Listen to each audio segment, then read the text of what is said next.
అందరికీ వందనాలండి. అందరూ బాగున్నారండి. దేవుడు మిమ్మల్ని మీ కుటుంబాలను దీవించును గాక. ప్రతిరోజు మీ కుటుంబాల కొరకు మేము ప్రార్థన చేస్తున్నాము.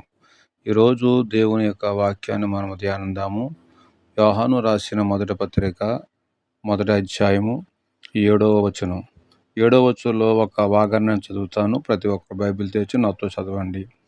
యేసు రక్తము ప్రతి పాపము నుండి మనలను పవిత్రులుగా చేయును. ఈ కొద్ది వాక్యము దేవుడు ఆశీర్వదించును గాక. ఆమేన్. ప్రభునందు ప్రియమైన దేవుని బిడ్డలారా, యేసుక్రీస్తు వారు మన కొరకు కలవరిలో తన అమూల్యమైన రక్తాన్ని చిందించారు. ఆ రక్తము ద్వారా మనకు విడుదల. తన విలువైన రక్తంతో మనల్ని కొన్నారు గనుక ఆ రక్తం ద్వారా మనకు స్వస్థత, ఆరోగ్యము కలుగుతుంది. గనుక యేసుక్రీస్తు రక్తము మన పాపములను సరిచేస్తుంది.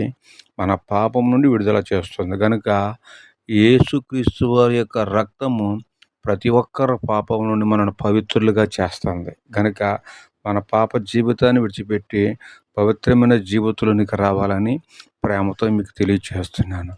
మనము పాపాన్ని విడిచిపెట్టాలంటే యేసుక్రీస్తు రక్తం ద్వారా కడగబడాలి. ఆయన రక్తంలో కడగబడి మన జీవితాలు పవిత్రులుగా మార్చబడుతూ ఉంటాయి. అటువంటి కృప దేవుడు దయచేయును గాక. ఆమేన్.